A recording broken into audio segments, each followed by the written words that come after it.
Hello, welcome back to our Lenten Bible stories. This is part two.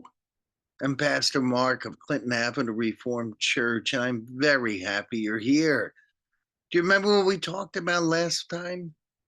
Last week we talked about what Lent is, and we also talked about Jesus' Sermon on the Mount, the Beatitudes. Well, today we're going to talk about a disciple of Jesus and where Jesus lived, and the town of Capernaum. Here, I'll show you a plaque, a photograph I took when I was in the town of Capernaum. See that? Now, you might say Jesus was born in Bethlehem. He was. You might say Jesus had to escape and grew up in Egypt. He was and did. And you might say he was from Nazareth because that's where he grew up. And that's correct too.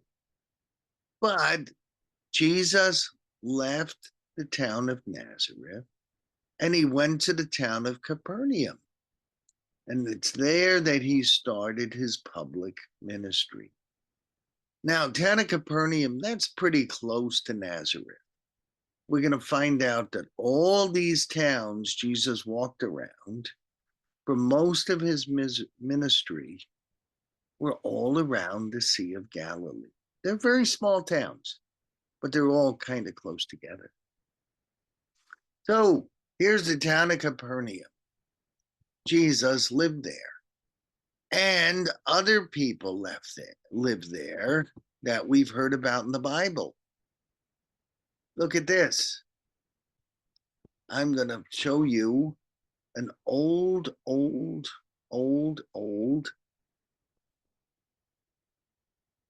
house. See, there was a church in Capernaum, excuse me, that's built over this ancient house here. See all this? That's the foundation of a house. And people who lived there at the time passed on the story that this house was St. Peter's house. Now, I bet you've heard of St. Peter. St. Peter was a very important disciple in Jesus' ministry. But he didn't start out being a disciple. No. Remember now, we're near the Sea of Galilee. St. Peter was a fisherman on the Sea of Galilee, along with his brother Andrew. And friends of theirs, James and John, were also fishermen. And all four of those people became Jesus' disciple. And so here is what is said to be Peter's house. We don't know that 100%, but it's a good chance it actually was.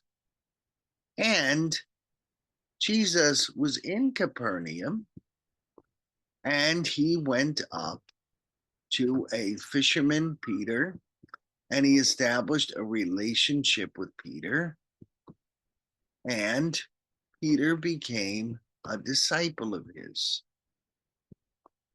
So here is a statue of Peter. That's Peter.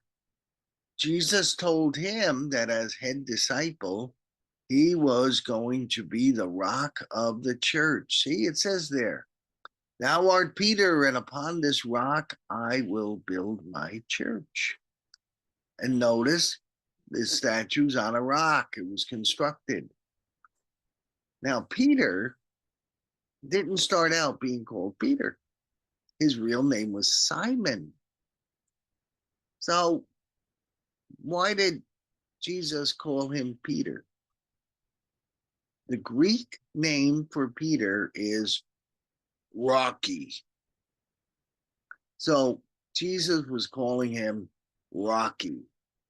You've heard of the Rocky movies. Rocky's really, really strong, and he's going to do some great things. Well, Jesus took an ordinary fisherman like Simon. Simon ultimately became convinced that Jesus really was the Savior of the world. It took him a little while to figure this one out, but Jesus convinced him of that. And he declared that Peter was going to be the head of the church, the chief disciple, and gave him that name Peter instead of Simon. And this whole town of Capernaum celebrates that Jesus lived there for a couple of years, that his first disciples were called from people who lived in Capernaum. And of course, what do you see in the back here? That is the Sea of Galilee. We are walking where Jesus walked this Lent. Last week was on the Mount of Beatitudes. This week it's in that town of Capernaum. And here's a statue to St. Peter there. Now, of course, the Catholic Church, they have as their leader the Pope. And the Catholics will tell you that the very first Pope ever was St. Peter. And St. Peter certainly preached about Jesus all the rest of his life. He traveled to many countries to do it. And so today we celebrate Jesus walking in Capernaum. We celebrate the faith of St. Peter, the strength of St. Peter, and the diligence of St. Peter. Doing what he did was not easy, but he did it. What do you think? Do you think you can be a strong disciple of Jesus? If you realize Jesus really is your Savior, if you realize how many gifts you can receive from being Jesus' disciple, his joy, his peace, his strength, then you certainly can, and certainly will be his disciple if you'd like to be. Jesus called very, very ordinary people.